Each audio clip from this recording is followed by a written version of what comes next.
You're listening to a Frequency Podcast Network production. We're all familiar with innocent until proven guilty, yeah? We also understand that here in Canada, there's going to be a little wait between when you're arrested and charged and when you actually get that chance to prove yourself innocent, or even just to plead guilty, if you'd prefer. And by a little wait, I mean that depending on the charge, it can take a couple of days, a couple weeks, a couple months, or anywhere up to a couple of years. In the meantime, if you can't afford bail, or don't have anyone to act as your surety and vouch for you with a judge, you're in jail. Sorry, you're on remand. Technically not in jail, but doesn't matter. You're in a correctional facility. And then, you're out of luck. Then anything can happen. In some provinces, there are far more people in jail on remand awaiting trial than in jail doing actual time for crimes they've been found guilty of. And sometimes, through illness or violence or suicide, the worst occurs. And those people die in a cell awaiting trial. How did things get to this point? Why are so many people not yet convicted sitting behind bars for so long? Isn't there a better way to do this?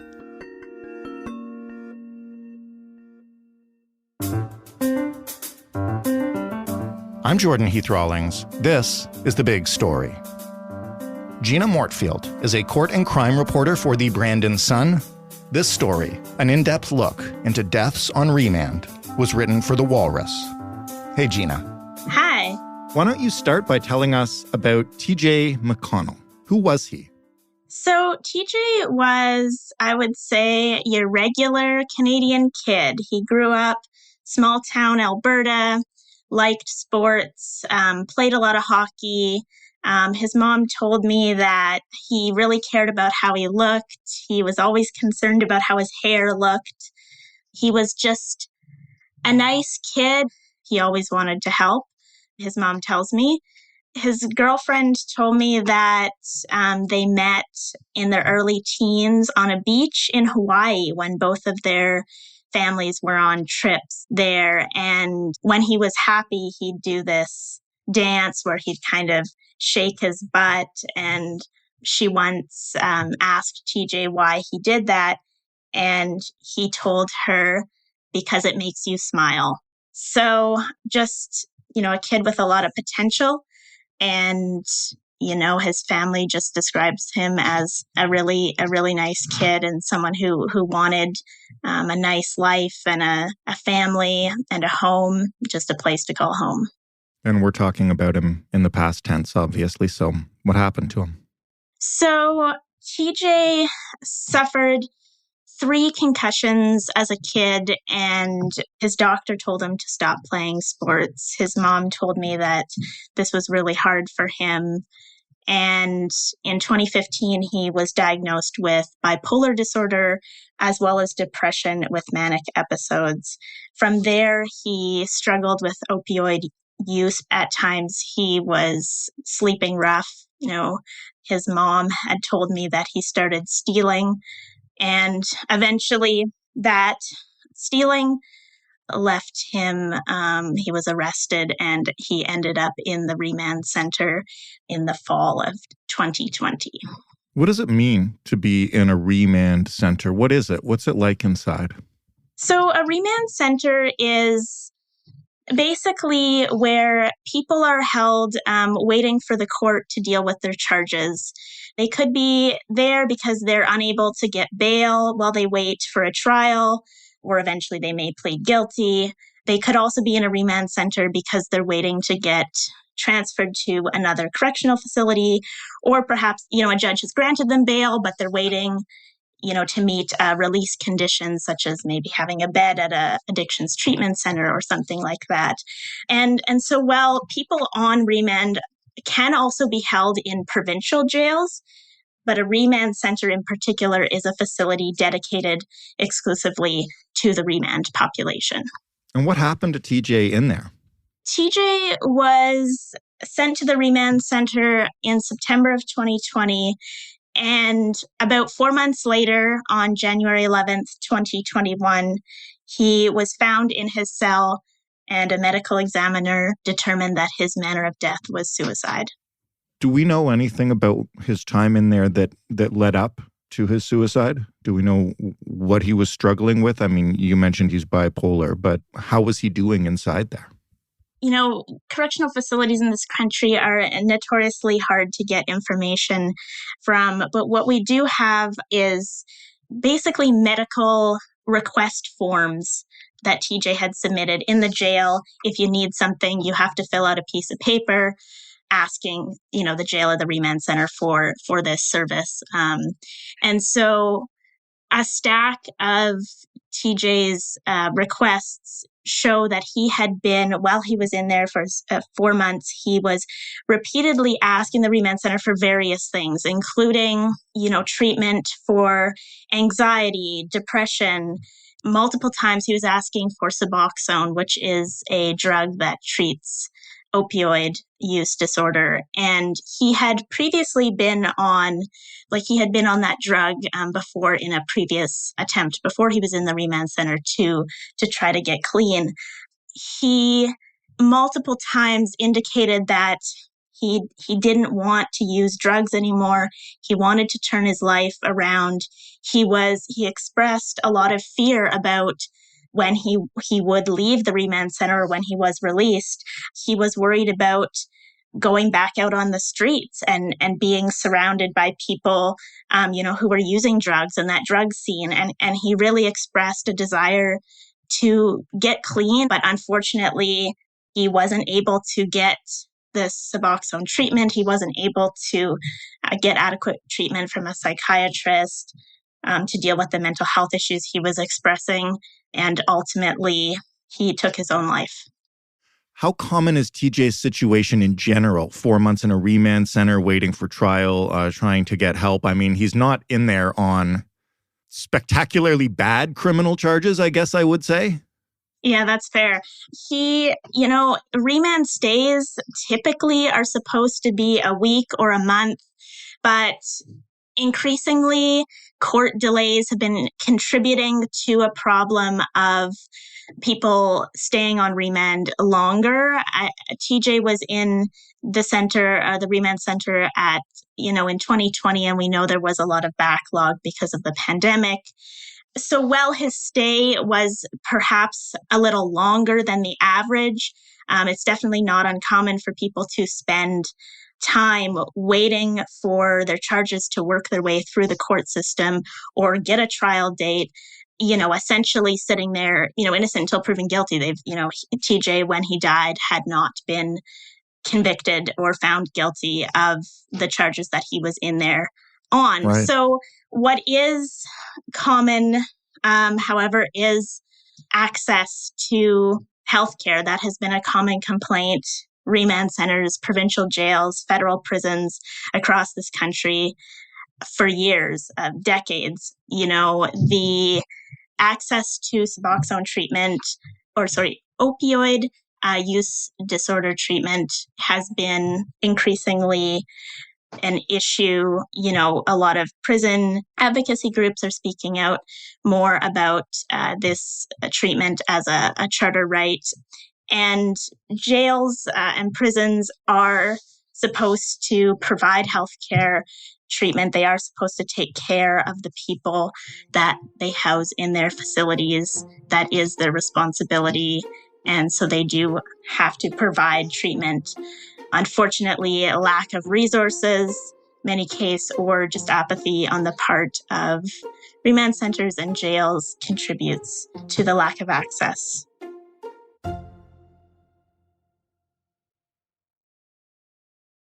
When we talk about people and people on remand waiting for their charges to work their way through the system, how many people overall are we talking about here? What's the scale of this? And how is it trending now that the pandemic restrictions have loosened up?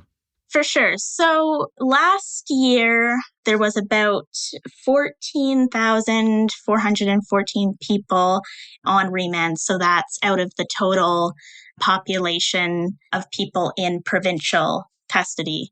And, that number may not seem terribly high, but when you look at the number for the same year of the total number of people who are serving sentences in correctional facilities, in provincially run correctional facilities, that number was 5,798. So we're looking at, the population of people who are sitting in provincially run remand centers and jails, essentially sitting in custody. Numbers of those people legally innocent is more than double the number of people who are actually found guilty and serving time in those facilities. How does that breakdown happen? Where's the disconnect here that, listen, we can talk all day about the lack of resources in prisons and jails, and we will talk about that, but there's more innocent people than convicted people in those facilities right now. How does that happen? What's broken? It's probably a number of factors. We know that since 2004, the average number of adults in the remand population in provincial correctional facilities has been greater than the adult sentence custody population. So, this has been a trend that has been happening for quite some time now. And it does pose a incredible contradiction. The presumption of innocence until proven guilty is the foundational principle to our justice system in this country. And to have more people doing time in jail having not been convicted than people who are actually convicted spending time in jail, that is quite an issue. And I think court delays certainly have to contribute to that. Of course, there's a lot of conversation now about bail reform, but I think these statistics show, a lot of people aren't getting bail. They're still sitting in those remand centers. And so when we look at, I think TJ's story is quite instructive of someone who is not able to get bail. It's very difficult for people to get bail who are unhoused. I mean, one of the conditions, to get bail, judges like to see someone who has a stable place to go to, the security, people who can, be their surety. They want to see some money put up for someone's release. And those things are very difficult to do for people who come into the remand center because other social services like addictions treatment or mental health care have failed them, and they've had to resort to stealing or getting in trouble with the law, which is, of course, not a good choice. And of course, they need to be held accountable. But, unfortunately, it is a symptom of more and more people coming into these facilities who are falling through the cracks of social services. What's supposed to happen to somebody like TJ in an ideal world? And where are the missing resources? I mean, ideally, we wouldn't have a justice system where we have, more people sitting in jails unconvicted than we do have people sitting in jails convicted. And I think with TJ in particular, he had tried to get a bed just the summer before. He tried to get a bed in an addictions treatment center. He was unable to get that bed, and things just sort of spiraled for him.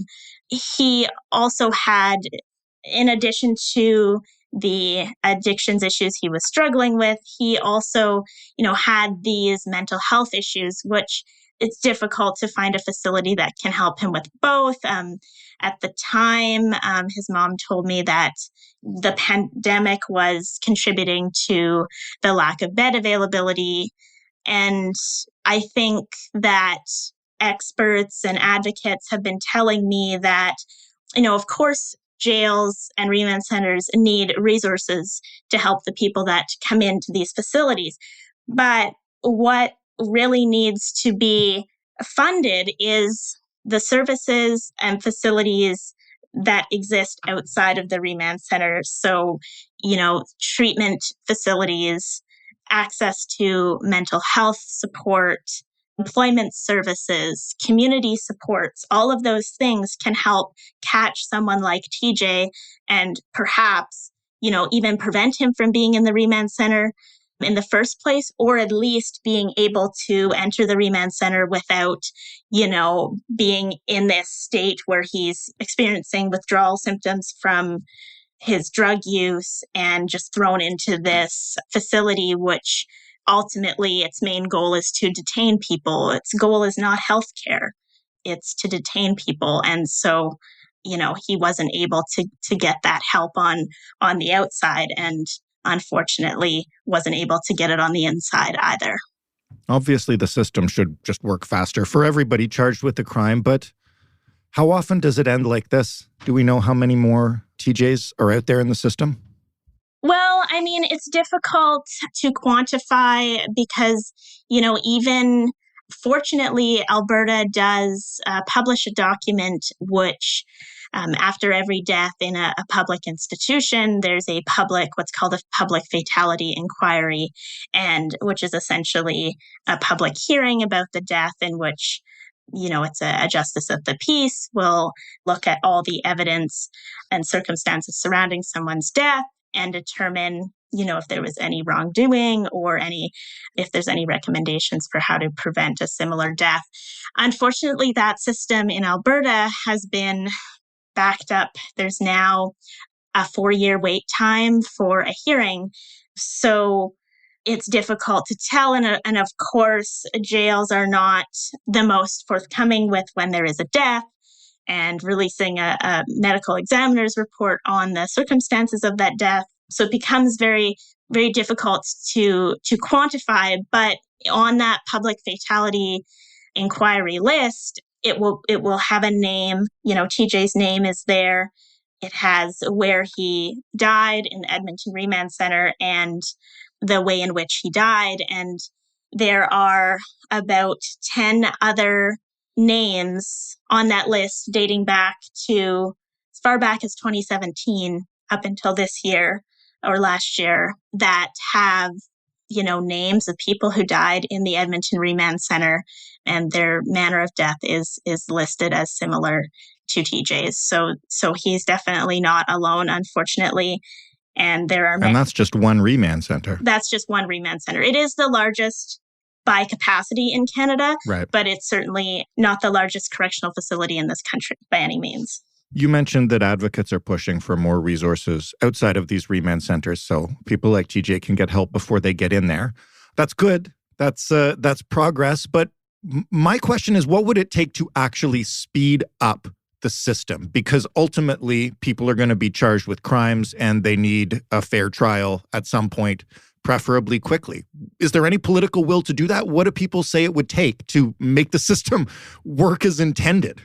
So I think it's always difficult for there to be political will when it comes to spending money on people who are called criminals. I think a lot of people do think that the people who are in remand centers or jails are like Paul Bernardo. But, I've talked to dozens of people in every level of correctional facility from provincial to federal prisons, and that's just not the case.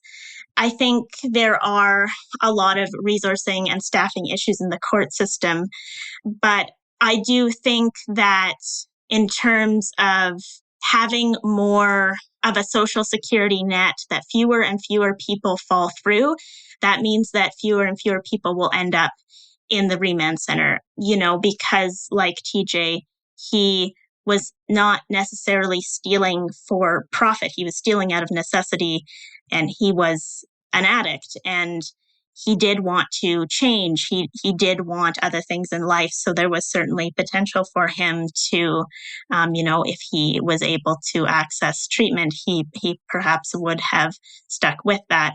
But that is what a lot of advocates are saying is, we've let these correctional facilities become places where people end up when social services fail them.